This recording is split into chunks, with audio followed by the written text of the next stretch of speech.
মহাশিবরাত্রির অনেক অনেক শুভেচ্ছা সবাইকে। চলে গেলাম আমরা দাসপাড়া মন্দির জল ঢালতে। আর এই মন্দিরটার সাথে আমার একটা মন থেকে একটা কানেকশন আছে, মানে এখানে গেলে আমি অনেক শান্তি পাই। তো চলে গেলাম, জল ঢালার পরে আমরা প্রসাদ খেতে বসে গেলাম। তো গাইস আমরা বসে গেছি প্রসাদ খেতে।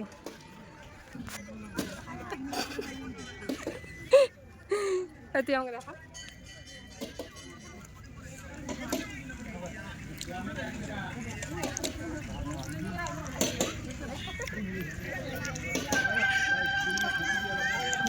তারপরে খেলাম আমরা ফুচকা সবাই মিলে। তারপরে চলে গেলাম দিদির বাড়ি। আমাদের জল ঢালা হয়ে গেছে, তারপরে চলে আসলাম দিদির বাড়ি। এই যে পুচকুগুলোকে দেখতে আসলাম, পুচকুগুলোকে এই যে এদিকে পুতুল দিয়ে টাকা হাই বলে দেয়। এই যে আমার বাবা সোনা পাপ্পা, সোনা পুপু পুপু, আর একটা বান্দর বান্দরি নাম নাম পড়ে আবি নাম।